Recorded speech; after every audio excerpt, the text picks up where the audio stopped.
सुश्री प्रणीति जी।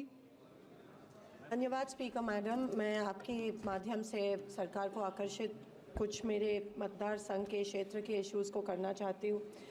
माझ्या मतदारसंघात गेले काही वर्षापासून समांतर जलवाहिनीचं काम प्रलंबित आहे। सोलापूर शहराला अजूनही 5-6 दिवसातून एकदा पाणी मिळतं आणि म्हणून हे काम आमचे नितीन गडकरी जी असतील, मुख्यमंत्री असतील, दोघं एकमेकांचे चांगले मित्र आहेत, दोघांनी बसून, कारण का तिकडे भूसंपादनचे खूप विषय आहेत, शेतकऱ्यांना कॉम्पेन्सेशन मिळत नाही आहे, म्हणून ह्या समांतर जलवाहिनीचं काम अजूनही रखडलं आहे, जी NTPCनी आम्हाला काही वर्षापूर्वी दिलेली, पण ते काम रखडलं असल्यामुळे अजूनही सोलापूर शहराला पाणी असूनसुद्धा, उजनी डॅम भरला असूनसुद्धा 5-6 दिवसातून एकदा पाणी मिळतं आणि म्हणून लवकरात लवकर स्टेट गव्हर्नमेंट आणि NHAIच्या मिनिस्टरनी एकत्र बसून हा तोडगा काढून हा समांतर जलवाहिनीचं काम, जेव्हा इलेक्शन येतं तेव्हा मोठे मोठे प्रॉमिसेस केले जातात, पण अजूनही ते काम झालं नाही, आमच्या लोकांना वंचित राहायला लागतं। तसंच सोलापूर शहराच्या आजूबाजूला जी गावं आहेत, बीबीदार, कोलेकाठी, सावळेश्वर, कारंबा, इथे दूषित पाणी एका तलावात सोडलं जातं MIDC चिंचोळीकडून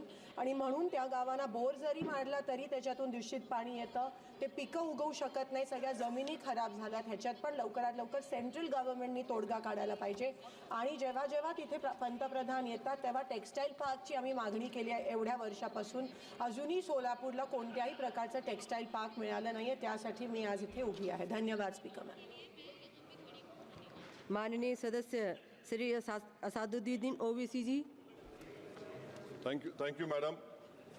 Madam, the Places of Worship Act 1991 Act imposes a non-derogable obligation towards enforcing a commitment to secularism under the Indian Constitution. The law is hence a legislative instrument designed to protect the secular features of the Indian Constitution.